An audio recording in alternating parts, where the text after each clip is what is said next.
Running the back straight up. Running the back straight up. They wanna see me fall, yeah. Fuck that middle finger to them all, yeah. Hey man, so this is the Player Circle Podcast, man. I got a very special guest here with me today, man. A brother I met while doing this work I recently got involved with, man. He got a story to tell. It's a story that's gonna, in my opinion, save a lot of young black lives, man. I want to introduce y'all to Mr. Ralph Martin, man. Ralph, how you doing, man? Good, bro. How you? I'm good, man. I'm blessed, man. I appreciate you for being here with me, taking this time to tell your story, man. Me and you been getting to know each other over these past couple months, man. It's truly been a blessing and an honor, man, to hear your story. So, quick introduction, man. As I said, Ralph Martin, man. What you go by? T-Red. T-Red. Yes. T-Red. Okay, man. What's your date of birth? How old are you? I'm 55. 55. I was born in 67. 67. Yeah. Where at? My family from Clarksdale, Mississippi. Clarksdale, Mississippi. But I grew up in Watts. Grew up in Watts. Yeah. Southern California, man. Southern California. How y'all get down here? How do we get down? Yeah. Well, back then in 67, my mama, the story was they were sneaking out from Mississippi. They had to leave at night, because the blacks was getting treated bad. And my family was coming out like every other day by carload, to California, Okay, California. What was the so how old were you when you guys moved down here? My mama was carrying me in her stomach. Oh, okay. I was the youngest one in the house. You were actually born in Southern California. What was the upbringing like in Southern California at that time? Like as far as like once you got around 6, 7 and stuff like that, what was the environment like? The environment was it was I want to say crazy a little bit. It was mixed up, man. So around what year was that? In 79, I believe, reason why I say it was mixed up because coming up as a child, that it was just a lot of negativity, in my family. It wasn't no positive or role model in my home. My daddy, was a gang member. My mom, was a nightclub runner. So my parents was never home. And when they was, it was like the same type of stuff you see in the street. So you got any siblings? Yeah, I got siblings. It's 4 brothers and 3 sisters. One of my sisters, she died in Mississippi when she was young. And it's just 3 of us left. My sister and my oldest brother and me. Were y'all close growing up? Well, I would say, for us being close, I was close to my brother Billy that was 2 years older than me. And that was only because we was always incarceration together. We was always locked up together. And I never, been around my family long enough to build a relationship for its closeness and stuff like that. So me being from Northern California, I didn't really get to experience the gang culture like how it is so heavily down here in Southern California. You mentioned that your dad was a part of the gang. What gang was he a part of? My dad was a vice lord. He was a vice lord from out of Chicago. And his rules was also stressed in his house for as the same rules that applied to him on the streets. He also applied it in our house, for as certain things we was allowed to do, certain things we was not allowed to do. My dad, he was very forward, the type of man that he wanted growing up in his house, kids that he wanted in his house. He didn't want none, you know, to, I could say he didn't want no mama boys around, you know. He didn't want no type of mother's boy, no weakness in the house. Okay, so your father was a part of a gang. You living in what most would call the gang capital of the nation. You said you grew up in Watts? Yeah. What neighborhood? I'm from neighborhood Crip. Neighborhood Crip. Okay, so around what age were you? I won't say introduced because you said your father was a part of the gang, but what age did you start experimenting with gang life or getting involved with it? I started in gang life early due to the fact because of the neighborhood that I grew up with, and I wasn't a type to experience like school and doing education on the streets and or anything like that. All my schooling and stuff was incarcerated, you know, because I started off young. So I got involved with that gang life at a very young age. You know, I was like 11 years old when I was identified as a gang. You got involved in the streets or incarcerated? Both. I took it from the incarceration to the street. So I actually started banging on the street, you know, because the hood that I grew up in. And when I got old enough in juvenile hall, I was allowed to claim that neighborhood because I was brought up in that neighborhood. See, because there's a difference of people that come into gangs. Some that didn't grow up in the neighborhood, don't have ties to the neighborhood, they get put on, you know. But if you known to be one of those kids that grew up in the neighborhood, or you have people that have contact in that neighborhood, it's like you don't get put on because you're part of that hood, and you can start banging that hood. Okay. Yeah. So incarceration, you mentioned that. What was around what age were you the first time you were incarcerated? I was 9 years old. 9. I was 9 years old. What took place for you to become incarcerated at 9 years old?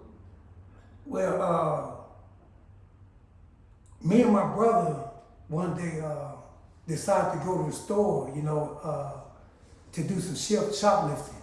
You know, like we do. You know, we go to the store, steal fruit candies and stuff. You know, get on our bikes and ride dirt trails and stuff. This one particular time, we went into Safeway and we did some shoplifting. And we got caught, and they took us upstairs. You know, and the detectives came, and after they talked to the store owner, they come in and they talked to us. You know, and when they talked to us, they split us up for whatever reason. I didn't understand it when I was younger, but as I got older and thought about that, the reason why I think they split us up because I was the weak one. I was the weak one, and they wanted me by myself, you know. And so they separated me and my brother, and this one detective told me that he had a way for me and my brother to go home and not go to juvenile hall for shoplifting. And I asked him how. And he told me there had been also other break-ins and thefts in this neighborhood. And we trying to get this taken care of, and we can take care of it, all of it today. Only thing you have to say is that you and your brother also broke in these other places and took these things, and we can be done with this. I can take you both home to your mama. And, you know, I was 9 years old, and that's when I wanted to go home. And I guess Billy heard it, is my brother from the next room. Because Billy yelled, and he told me, he said, "Ralph, don't tell them people we did that," and you know we didn't. You know, and I told Billy, I said, "Well, Billy," he said, "we're going to go home. If I tell him, I want to go home to mama." You know, and my brother said, "Don't do it. How old was your brother at this time? I was 9 and he was 11. He's 2 years older than me, you know, and he told me, "Don't do it." And I was thinking about going home, you know, because if we don't go home, it's getting our butt whooped, for one, you know, and I wanted to get home, you know. And so I told the detective, yes, we did do it. And he told me, he said, "Well, this is what I'm going to do, is I'm going to turn on this tape recorder, and when I name off each case, I want you then to say you did it, you and your brother, you know, and we get done with this." And I said, "Okay," you know. And when he started naming off the break-ins, the thefts, I said, yes, we did it. Yes, we did it. And before you know it, when we got through with that, I wound up, me and my brother in juvenile hall. You know, we was charged for 5 different stores break-ins. We was charged for shoplifting. They even had us charged for GTA, Grand Theft Auto. And me and my brother knew how to drive. Yes, they even charged us for none of these crimes. just the shoplifting that we was in Safeway doing. Do you remember what you stole from Safeway anyway? I remember because I was crazy about Butterfingers and any type of chocolate. We were stealing any type of chocolate and cereals and milk. And we had 2, I had 2 bags and Billy had 2 bags, you know, just with our favorite snacks and stuff. And that was the first time I actually shoplifted because my brother and them didn't take me with them because they used to get in trouble if I got in any trouble because they was responsible for me. So they used to always sneak off of me. And when I wanted something from the store and not having money for Billy to save his hide, he used to go in the store literally to steal for me so I wouldn't go in and steal it. So he was basically being a protector, you know, keeping me out of trouble, putting himself in trouble. You know, but this one particular day that we did that shoplifting, we got charged with like 7 different charges. How much time did they give y'all for admitting to these crimes that you didn't commit? They gave us, I think it was 9 years. Got 9 years. 9 years, yes. But with good behavior, I got out when I was 15 and a half. I was almost 16 when I got out. So you did damn near. Yeah. You did damn near 5, 6 years. Yeah. You know, for stealing some fucking cereal and just candy. for stealing cereals and candy and taking the police officer word that we was going home if I admit to them other crimes. And you know, I wonder why I am who I am today. Could it be that? You know, my trust in law enforcement. I definitely think that has a lot to do with it. So from 9 to 15, so you basically grew up, like, cause 15, 16, you becoming a man. You getting ready to transition into being a man. So all the things you learned growing up, you learned them in juvenile hall. How was that? Growing up in the system and, you know, really not getting to be a kid because in juvenile hall, how was that? That's why I say I was really robbed of my childhood because now that I'm being a child and I'm locked up being a kid, I'm putting myself in a predicament I have to survive now. You know, I have to survive, you know, because I'm being exposed to more gang members now, you know, and more bullies now, you know, and I was afraid, you know, I really was, you know, I was in a world that I never knew existed, you know, in the type of people that was there waiting for me, you know, because I stole a piece of candy and some cereals, man, and I wound up, you know, in a place, you know, that way far from home, you know, and being in there, you know, it just, it changed the person who I was. You know, it changed the person who I was because I cried for my mother every night and she never came and got me. So I felt that she didn't love me no more because any other time I get in a situation at my auntie house, my cousin's house, or down the street, I called mama, she was always there. You know, why she abandoned me now? I didn't understand that she couldn't come into a juvenile hall and just take me, you know. At the time I didn't understand, but I cried for until when I said that she didn't love me no more, it taught me not to love.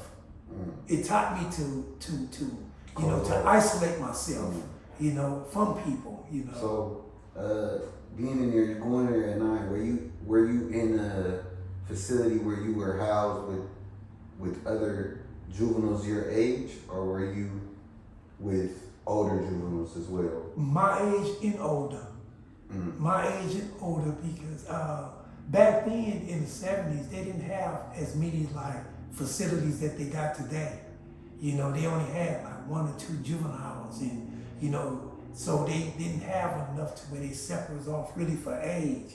You know, I was locked up, you know, but like the 17 and 8, that's and 18 years old, they kept them locked in a room.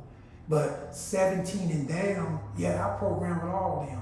But if they 17 and a half, no. But I was programmed with people, you know, a lot older than me, you know, and putting more pressure on me too, you know. Yeah. So were you and your brother incarcerated in the same facility?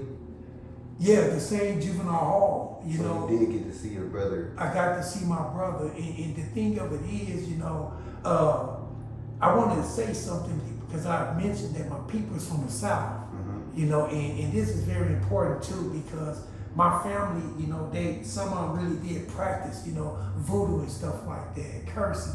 You know, my grandma, you know, Miss Harris, you know, when me and my brother was coming up young, you know, she used to tell and point at us, you know, and say, them boys gonna be in jail all their life, they bad, you know, and she used to speak that power on of me. the tongue. Yes, Power of the you know, tongue there's is life very- and death in the power of the tongue. He didn't love it, she eat the fruit thereof, you know. And they say the same person you use with that tongue to build a person up, you can destroy them too. Yeah, You know, and you know, that's the truth because what she spoke in me, my life became that. Because here I am, 55, and just got through doing time. Just think if she would have been telling you, man, them boys gonna be great, them boys gonna be doctors, them boys gonna be, it would have spoke power into you. And I believe we would became that. I really do believe we would have became that. So, and you know, because I say that because after that first trip, I never paroled and did over a month on the street at one time. I never stayed out a full month. so you say you. And there was Yeah, some nah. time I stayed out almost 6 months. The longest I ever stayed out at one time. I never stayed out a couple of months, man. So altogether, you went in at 9, you got out at. I was 15 and a half and got committed in Y8 when I was 15. I got committed to YA when I was 15. So as soon as I got out, being 15 and a half, I was exposed to more bigger trouble. When you got out, what year was it? When I got out, I think it was, I think it was like 80. What was it like when you hit the streets for the first time after being locked up for so long? Did you you went back to Watts? I had my mom moved to Bakersfield, California, but it didn't stop me from my Watts life.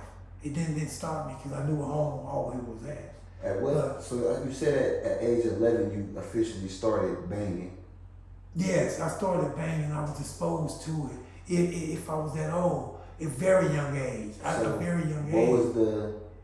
What was the initiation process for you? Did you have to do anything? Did you get jumped in, or was it just, hey, that's red from the neck? Yeah, that's Big Poe, that Poe Chop brother.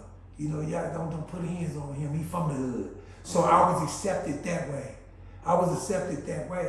But see, the thing of it is that it was mostly that me pleasing my dad. I wanted to become that man so much to be accepted like him, you know. But the area I grew up was a Crip neighborhood, you know. My dad was a vice lord, he grew red, you know. So I became a Crip, you know. I became a Crip at like around 10 and a half or 11 years old. I got introduced to my hood then, you know. At the time, my hood was Stroller Boy Crips.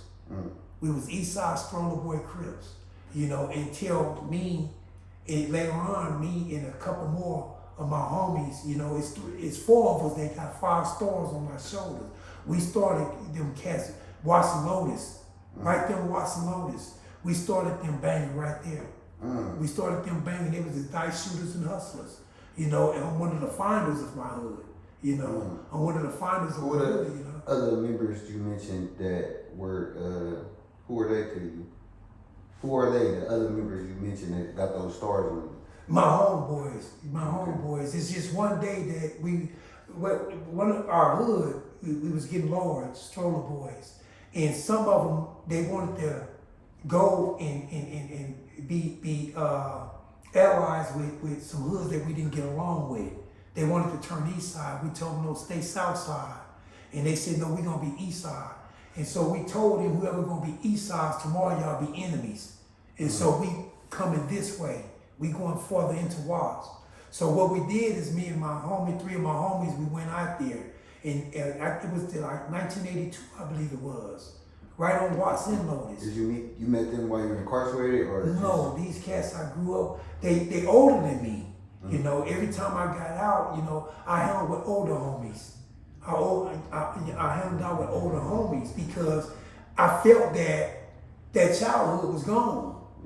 You know, I didn't hang around no young folks, you know, because I never did. I never did go to school with a friend my age. I never did hang out with a friend my age. I never did, you know. I never did, man. I never, you know, I never did, bro. I never did. Like I said, it got taken from me. It got taken from me when I was 9 years old, you know. So you hit the hood about 80, had crack and everything been introduced yet, or is it still like just soft cocaine, heroin and things No, like it that? was just still soft at the time. It was just soft at the time. Crack don't come until at least like 82, 83, the So, free basic crack. How long were you out after that first trip? Before you First went trip back? to YA? But so you got out at 50. How long were you on the streets again before you had to go back? I was still 15. I was 15 and a half years old. And I think it was like a couple of weeks I was turning 16 and I didn't make it. I didn't make it, bro, because I got out. What were you incarcerated for that time when you had to go to YA? When I got out for all them charges that they put on us for no reason at all, I got out, I was 15 and a half years old. And then when I got out, it's like one of my homies that was incarcerated with me for years, that was from my neighborhood, he got out before me, and then when I got out, we hooked up. And so what we did is that we start robbing, picking up guns, running the stores, robbing, you know. And it was my first robbery too. And my mom, you know, she tried to bail it out on me because a brother that was older than me, he was a grown man, really. Buckwheat was a grown man. He put me up on this robbery, give me the gun, you know. And then once I do the robbery, he throw me under the bus. So the police can come at me. You know, just because you was younger. Yes, he literally threw me under the bus. And so what happened was that my mom, you know, thank God she owned her own juke joints. And my dad, he always was falling into money. They paid the lady off, you know, but I didn't know that it was still on file, criminal record, you know, so I thought I was cool on that one, so I can get away with another one, you know. It was the day before my birthday, because my mom wasn't sure she was going to come through. So I said, I need some money for my birthday. I'm turning 16. You know, it's only once a lifetime you turn 16. So I went out, you know, to do me a robbery. I did the robbery, but got caught. Ain't even 16. I turned 16 in juvenile hall. You know, I turned 16 in juvenile hall. How long was this stint when you went back? They gave me 5 years. They gave me 5 years for a strong arm robbery. Did you do the whole 5? Or no, I didn't turn, I went in when I was 16. I got out when I was 17. I got out when I was 17. And then when I got out, my name was ringing. So I wanted to feel up to that name. What did that do for you when you start hearing this? Because I feel like a lot of youth now are trying to be somebody. They want to be a name. They want the name. They want the fame of being known, and not just that neighborhood, but now the world. What did that do for you when you got out and your name was ringing? You know, even the Bible says that pleasure endures for temporary, but destruction is at the end. You know, it is a temporary pleasure. You know, and that's what it was. It was a temporary pleasure. You know, because like I was neglected all my life, man. I was given the bad end of the stick all my days. You know, and now I got people that appreciate me, man. They speak well of me. You know, even I got my dad smiling at me. You know, I wanted that. I wanted that. I didn't like the things that I was doing. But I had to do it. I had to do it, bro. You know, I wanted to, like I told you earlier, I wanted to be more like my mama. I wanted to be a kind-hearted person. I wanted to be a person that's able to help people in their bad times. You know, but I was making even more badness to people's lives. You know, I was adding more pressure to their lives. So your mom and dad was basically like night and day then? Your mom, night and day, yes, they was. Talk to me about your mother, man. You speak very highly of your mother. Yeah, she was a good woman, man. She was you know, my mom, it shocked my family that my mom's funeral was even on the news. So many people showed up, you know, just remember Marie's chicken, you know, in Bakersfield, California. And, you know, they said, you know, it was more young people than old came to her funeral. You know, my sister said people they didn't even know, you know, So and that was just you didn't get to attend the legacy. funeral? I was locked up for my mom's funeral. I was locked up for my daddy's funeral. And the whole time this is going on, man, that, you know, this the love I had for my hood, see? And the whole time that I'm doing this stuff, you know, loving the hood, hanging with the hood, you know, it only costs you $1,000 to get transportation to go to your mama's funeral or to your daddy's funeral. The hood was nowhere around to help me.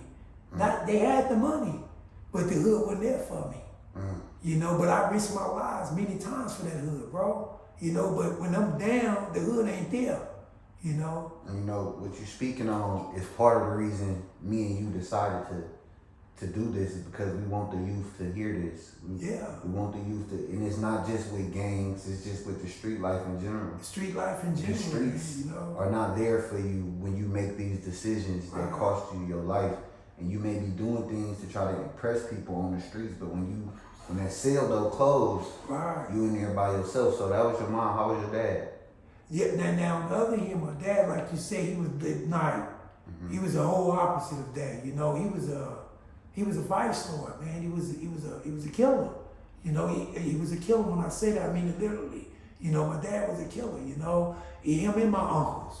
You know, there was like they even had it started in my business being bounty hunters, man, and they used to jump out of their cars with baseball bats, you know, beating people up, you know, just to take them to get their money, man, to claim their money, you know, and they had a little other stuff under, you know, under the table businesses going on too, you know. I was exposed to it, you know, at a young age, you know, and my dad was, you know, he was the type of person, you know, you're gonna live like this.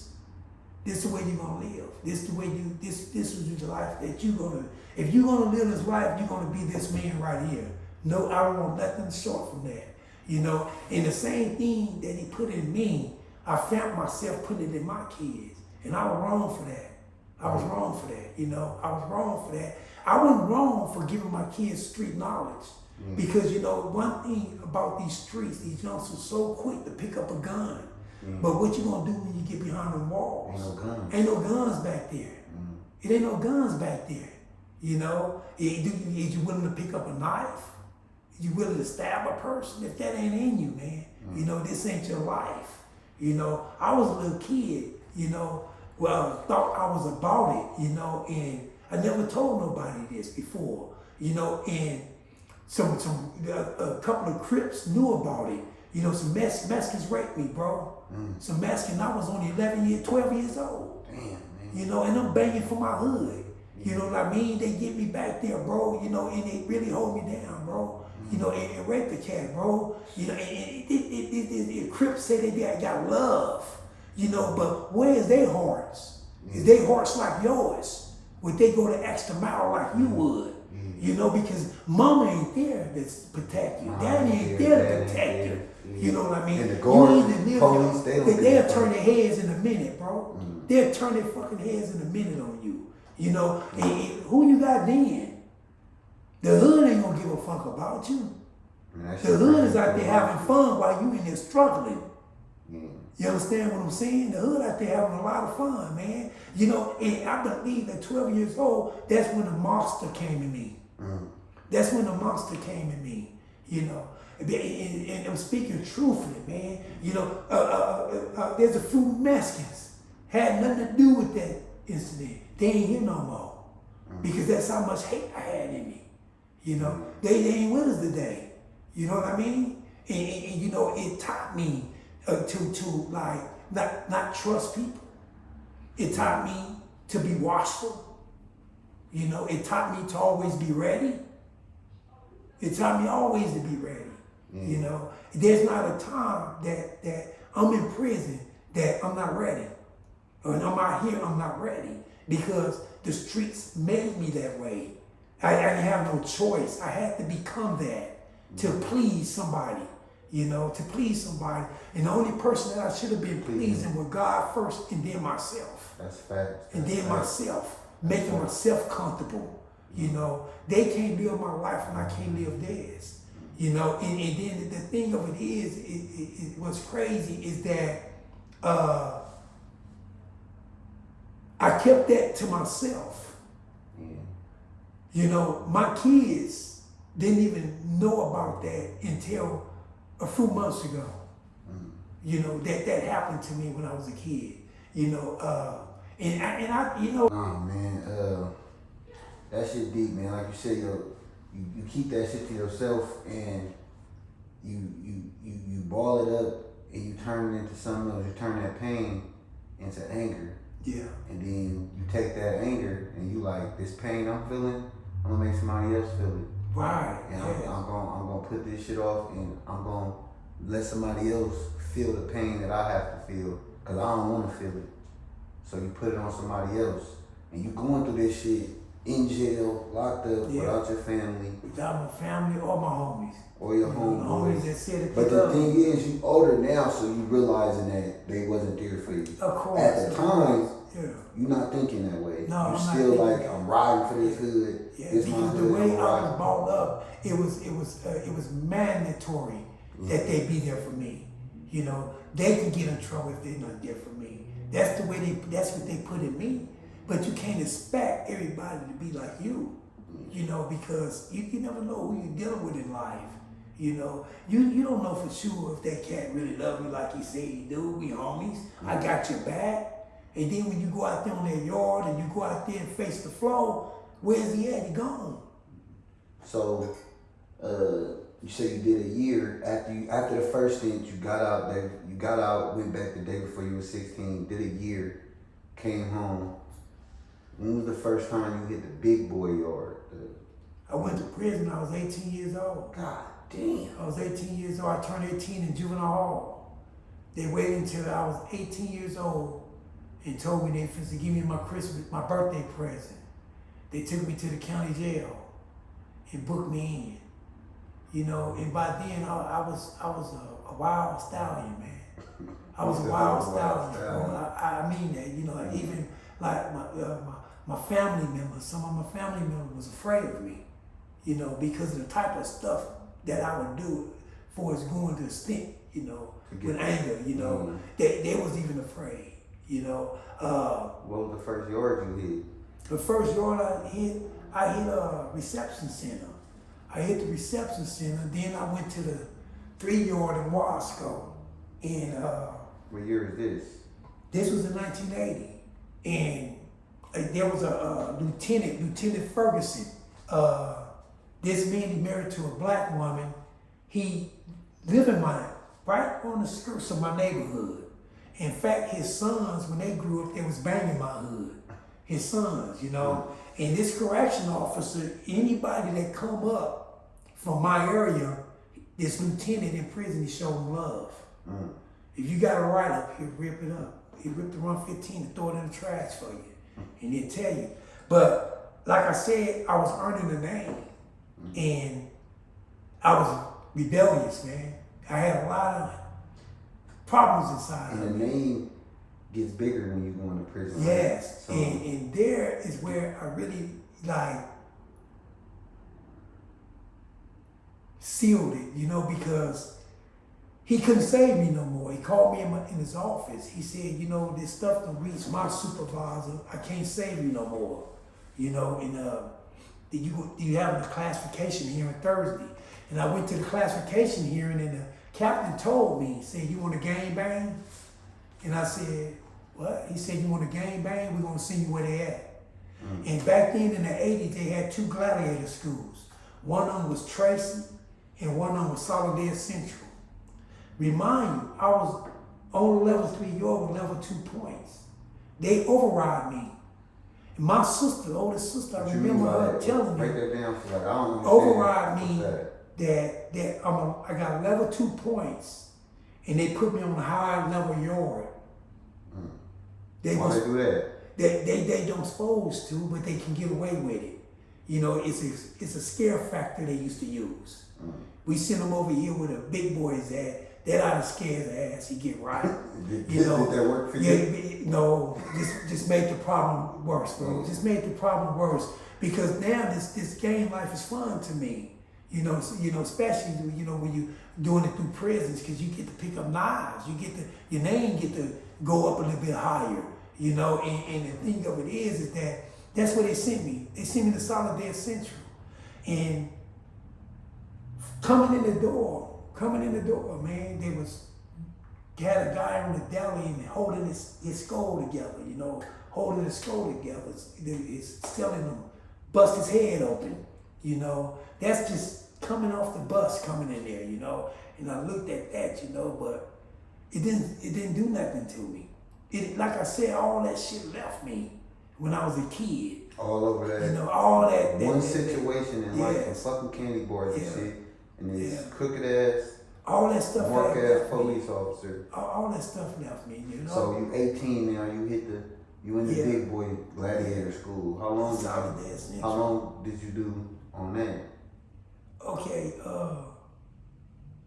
On my YA number, I think it was 7 months. I had left on that YA number, and they wanted me to. They said once the YA number die out, I get a C number, a prison number, and go home, CDC number, and I go home. But I don't do no time on the CDC number. It was like a scare tactic, man. You know, you done messed up with YA, you've been turned, we send you up to prison. You know, it was one of them things. You know, so what happened was. 6 or 7 months, I would do parole. I wind up getting out. This was in 1985. I got out. It was 93. I got out in 92 or 93 because that's when I had my first baby. Crack and shit didn't hit the streets and shit like that. Yeah, and that's when I got out in that crack life. What was it like coming home? Man, when I got out, man, you know, it was like,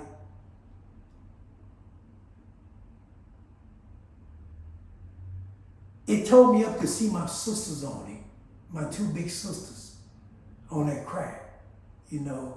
But then it's like, and people were saying they get it because of the struggle, you know, that they're going through. It like ease their mind and stuff like that, you know.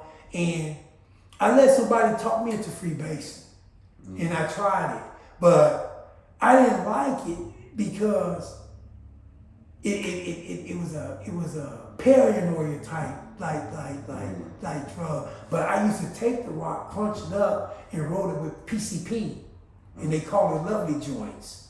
You know, I like to float that way with it. You know, but it was a lot of money to be made. You know, in that life, though, bro, people just going crazy. So what was, you know? Did you notice a significant difference in the neighborhood when you got out? Based on how it was for you when you came home to that? I noticed a lot of things in my neighborhood is that it was a lot of new faces for one. And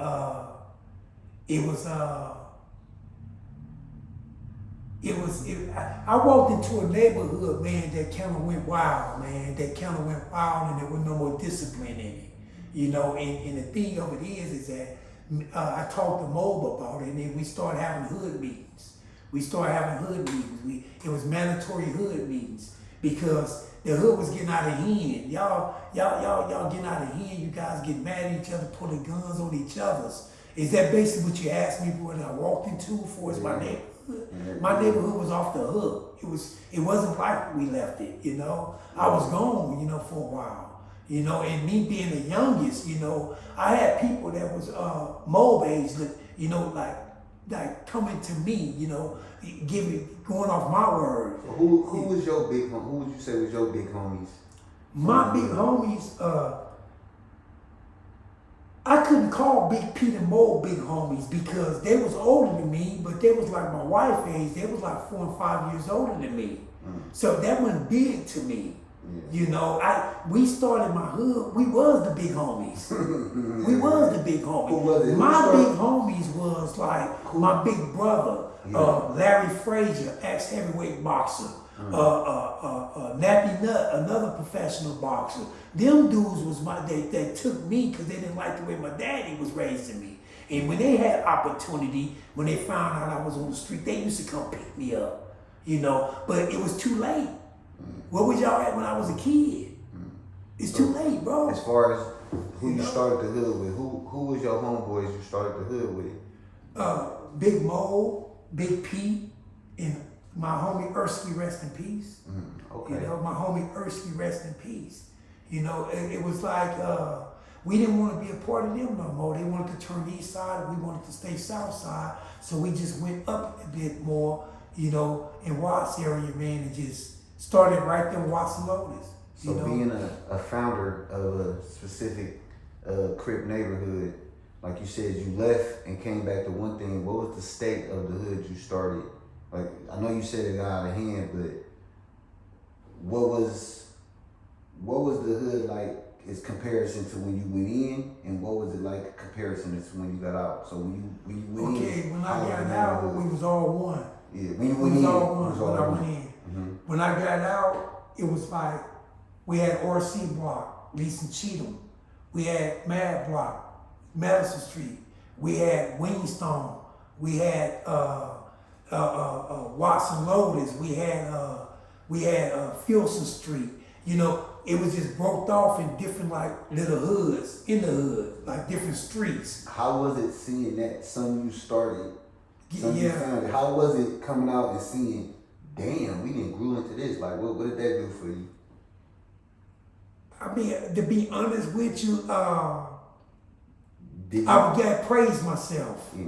You know, and not knowing, you know, because it was like I did this, you know, and these cats look up to me. You know, it's like even like now don't get me wrong. There's times that literally, you know, I have to really like take that respect from some of them again, retake it again, you know. But you know, in my hood, you know, don't pull no life on the homie.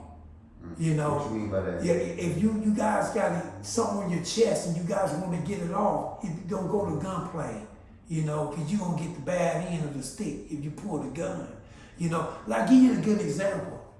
We had a meeting and they said any homies get caught smoking KJ because homies was getting caught slipping stuck on that PCP and to get disciplined, you know. And during the meeting, when we having this meeting, I go use the bathroom and hit on my KJ joint.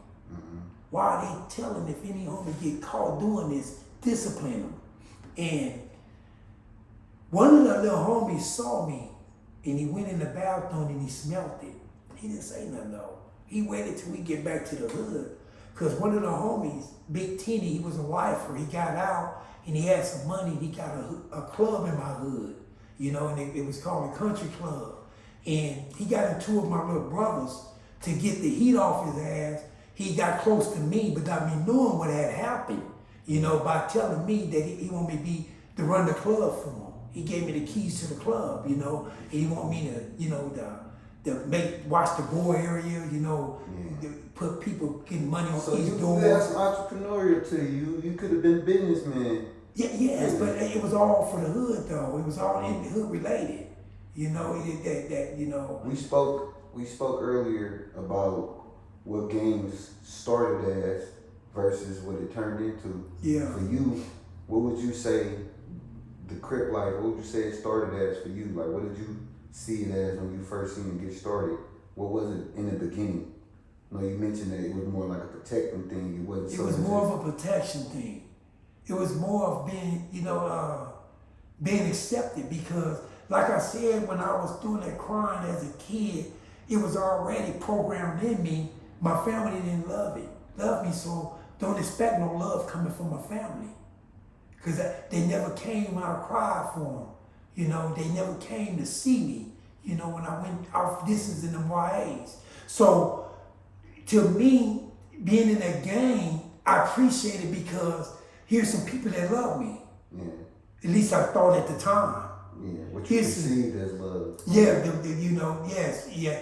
At the time, you know, the devil make anything seem good, you know, acceptable. You know what I mean? But that wasn't real love that I thought I was getting. It wasn't, you know, because like I said, I never experienced it. So I really didn't know what it was. But what I was getting from my hood, I sure did appreciate it. Mm-hmm. And it made me feel good. It really did make me feel good. You know, to be able to like, you know, go in the store, you know, grab me a beer, you know, any homies in there. I got you, big homie. You know, and then, you know, I go visit now, same thing, you know. Mm-hmm. You know, it's some really like got their nose turned on me because I set that shit down. Mm-hmm. I set it down, man, you know. That's the part about, like I said, what you've been through and the things, that's what you're supposed to do. You're supposed to grow and learn from the mistakes you make. And it sounds like I said, just even from talking to you, we're going to have more conversations and stuff like this so that the people can get to know you as well. And from what I learned from you, you're a very wise motherfucker. You're very wise, got a lot of game to give. And that's why we said we wanted to do this, because some of that game need to be passed. Yeah. Some of that knowledge need to be passed. So some of these little homies coming up, you lived it for them already. Yeah. What you've experienced what that lifestyle is going to bring to them. And if we can save one person from having these discussions, that is the goal we hope to, you know, achieve just from having these discussions. So that was it. Because you gotta understand too, because when you're young and you get first going in, it's like you have access to things that you don't have access at home, and don't nobody say no. Nobody said you can't do that. You know, and being young, and then you got these group of guys putting their arms around you, man. You know, that's something, you know, being young, something worth holding on to. Yeah. Something that make you feel good. But the thing of it is, you know, that good feeling is not gonna last. Them dudes that smile on them at you ain't gonna last, man. It's not gonna last. There's gonna come a day. You know, like even the word Bible said there come a day when every man work be tried by fire to see what sort it is, whether they be with hay, straw, or whatever, you know. But though they suffer loss, the foundation is still there, you know. And once they see it, you know, that what I'm trying, I see what you're doing, trying to save them from having to find out the hard way. If I can stop this youngster from experiencing what I experienced, merited he, you know what I mean? So that's what I'm saying though. If they can really like be able to like taste the end part of it. That's the thing we hope to bring from this. I hope that they hear this story and it make them say, man, I gotta make wiser decisions, because that could be me. Yeah. It could be me. You make wiser decisions that affect you and your family. Consider your mama, because when you running them street gang banging, man, and giving them people them counters year after year, your family getting older, mama getting older, daddy getting older, grandma getting older. You know, you ain't 100% sure if you're gonna make it out. How long did and they're gonna be living. How long, you said you're 55? Yeah. 55. How many years did you get to the state?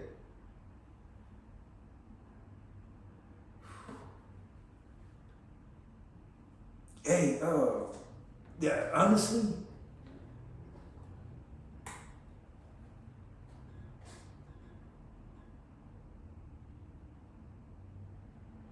way over 40.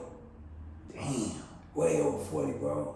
I never, you know, my parole officer, me and nephew Al got the same parole officer. A couple months ago, he was talking to Al, getting ready to go to board. And usually I'm right behind him. And he was telling Al something dealing with his C-file. And he turned to me, he said, hey, Red. And I was like, hey, what's up? He said, you know something I noticed looking in your file too, man. You know what I noticed? And he said, what? He said, this is the longest you ever spent on the street at one time being on parole. How long was that? And I mean, YA parole too. How long I've was been that? out over 2 years. I've been out over 2 years. Amen to that though, man. You should be proud of that. But you know why though? I had to really let that hood go. I really had to consider. I lost my mom in jail. I lost my daddy in jail. I lost my brothers in jail. I lost one of my oldest sisters in jail. I lost one of my sons in jail. You see what I'm saying? That's why I'm considering my grandkids now. I'm considering the people around me more. I'm appreciating them more. I'm willing to spend more time with them rather than the streets. Because the street gonna take all them away from me. You know, the street gonna take all them away from me. You know. Man, that's deep, man. Hey, I appreciate you, man. We gonna get into some more into this, man. Yes, sir. Appreciate this shit. We gonna definitely get these young cats some game, man.